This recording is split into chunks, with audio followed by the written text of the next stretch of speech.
Education is a passport to the future, for tomorrow belongs to those who prepare for it today. Hello, viewers.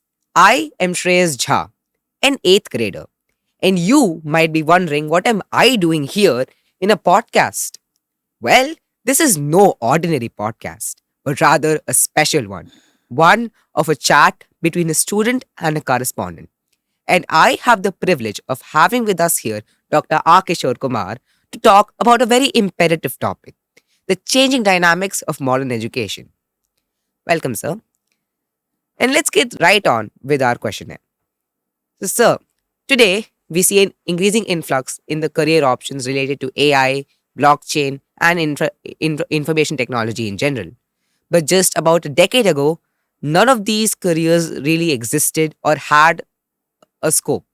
So, how do schools plan to prepare us for such careers, some of which may or may not even exist yet? Dear Shreya, it's so nice of you to put a very, very bold and a challenging question to me. But I feel always education had a future only. We never looked back. Though maybe we would have studied all that is necessary for building up our own momentum. We go back and study about history, the happenings of science, and so many things. But always education is looking forward, and the pathway of education is taking us to the future. Am I right? Now, Yes, sir. even in the earlier decades, we may not know when did computer came into our existence, how we see human beings are so special. They can adapt to anything. They'll be able to understand anything. That is the power of the supernatural power that God created, the strings of human beings. Today, you may think so, but to me as a teacher, always education need to be futuristic. What may come and what may go. The thread of education has to thread around the futuristic need of a society, civilization, culture, innovation, everything else. And we are not looking back in a very bad shape. No, India, the world has so much of power in it. But to me, as a teacher in a classroom, every subject, every curriculum prepares today's children for the future. It depends on schools, it depends on teachers, it depends on how everybody looks at it. For me, always, whether it's English, whether it is social science, whether it's science, whether it is computer science, whether it's art, whether it's anything that you matter, is always towards the futuristic need. I will not say that a memorizing education, a boycotting education. Today, education is not information, it is beyond that. Today, we are going into the world with stuffing students with competencies, skills, talent. No, I don't think every lesson is important for today or tomorrow. But we, through the lesson, through the content of curriculum, we are trying to inculcate, bring in, integrate that type of knowledge which can adapt to anything. So we are giving you a lot of proficiencies in many areas. Or the science that you learn, which you have to take it as an application oriented one into you, have to prepare yourself the power of thinking. The thought provoking education is more important than content provoking education. See, Albert Yes, sir. Einstein very rightly said, knowledge doesn't matter, but what matters for the future is your thinking power is more important. Your imagination capacity is more important. Your visualizing power is more important. And this is possible only when you think of the world can take you anywhere. See, science says your power of imagination, your power of curiosity, your power can take you anywhere. What you imagine today as a child, tomorrow the science can give you, innovation can give you, future can give you. So we as teachers don't provide you future. We provide you element that you require for future in terms of communication skill, talent, or a thinking power, or empowering capacity, leadership, or a decision making power. That is all conceived into your curriculum. That makes you a perfect person to look at the world of future in a right way. That is the need of today's education. As you said, sir, power, adaptability, communication skills, they're all a huge influx today.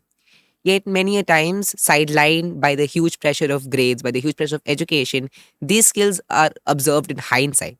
So, how important is it today to inculcate the skill of adaptability among students so that they can be prepared for the future?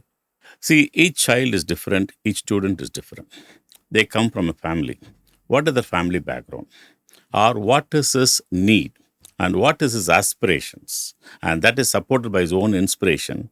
A child could think, even a child today can think, I want to become the prime minister of the country. He can. I want to become an innovator. He can. I can become a socialist. He can become. Or I want to be a somebody, I'm so social activist. I want to think like this. No. Now, this is going to be his focus. He need to adapt to everything. So a classroom is always a heterogeneous group. It is not all one type, one mindset of children sitting together. It's a heterogeneous group. That is the power of a classroom. Now, we may not know who was Abdul Kalam when he was a little student in a classroom. Nobody believed it. We may not know how our Prime Minister Modi ji was a student in his classroom. Please, even in a few days of interview, he was telling me, I collected chalk pieces to polish my shoe. Please understand. But what is more important is not his poverty, his intellectual capacity. There is always powerful mind in everybody. Now, how education can trigger off and twist this, that is the power of education. And then the situation can differ, places can differ, curriculum can differ. But what is his mind? What is his aggressive focus that a child has in a classroom is more. And that is what we say adaptability is very important. No, there are different types of friends. There are different types of classmates. There are different types of benchmates. But how is he able to adapt? See, in every adaptability, a child has to learn how he has to position himself. Always his values are more important. His do's and don'ts are very important. So this is how I think a child has to keep himself. I always say the parents are the most important power of it. See, the father and mother have come from different entry point and they have come to you to give you a life. Now, what is that life that you're going to give to the world? That's what a father and mother is interested. You can be a cricketer, you can be a scientist, you can be a politician, but what matters is if nobody is able to adapt to the situation around them. So education should also teach you the tolerance, patience, adaptability, and a social ambience to you so that no, you are able to be a very adaptable, a very amicable student for the future. As you said, sir, ambience is very important in terms of anything we do. It helps get the best out of it. It helps us perform to our fullest. Yet one thing that stands central among our entire lifestyle, whether we are students, whether we are adults, or whether in any field of life, in any industry, is competitiveness. Again, too much competitiveness is bad for the students' physical and mental health. It can take a toll on their health, it can take a toll on their confidence. Yet, having a substandard level of competitiveness is again bad because going out into the real world from from a school where there's only 40 or 50 students in the classroom, going out into the real world in India, the world where there's 1.5 crore people, there's 8 billion people, to compete with them and to have a respectful place while also not making this competitiveness training too burdening on the students. How can schools leverage this gap and prepare us for the future in a better and more sound way? The mature level of understanding of this particular problem is you need not compete with others. Yes. It's a wrong understanding, no. See, each one is a different makeup of your genetical makeup. So you have to compete with yourself. First of all, you have to compete with it. That is called the competitiveness or self-competitiveness. So increasing your credibility, your potential, your capacity is what I call a competitiveness. Oh, I think my level is not very good. I think I should improve in this area. My understanding is not very good. That is what I call, for example, parents, most of them know, among the sibling, they compare. Oh, your brother is doing very well. See, they don't understand. Each one of us are unique creatures. Each one of us are made for something very special. And if we go for competitiveness, for example, cricketer, it is not competitive. Now, nobody says I'm going to compete with them. He says I'm going to compete with myself. My skill is this much. Now, today I have to improve my skill. My training is more important. If that is how the competitiveness is used in a better way, I think everybody will improve. Nobody will sideline somebody. Okay, so that is what. And as a school, we need to give them platform to practice competitiveness. That is very important. For example, are you giving a regular max problem or are you giving him challenging max problem? Are you giving him to understand, memorize information of science? Are you giving him a roadmap to compete in that scientific thinking so that he creates? He is not always learning Boyle's law. Is he going to create another law? That is what the competitiveness spirit now. It is not that how much mark he has scored, so that what is my mark? It is not that. What is your competitive edge? And that is the age that you have to prepare. And if you do that, see, we give them a lot of club activities, lot of platforms, lot of debating forum, lot of thinking areas. So this is how the competitive spirit of each student has been kindled in such a way he becomes a competitive spirit among himself. See, Abdul Kalam ji says, no, you have to dream big. What is that? Your dream is to keep yourself updated. The word updated is very important in this competitive now. So many people live with 10 years back, but they have now grown up and they pass through 10 years. They don't update themselves. Updating, adding more information, current trends is more important to analyze. Is that the right way I'm competing, or what is my competitive spirit? That is more important in a real world.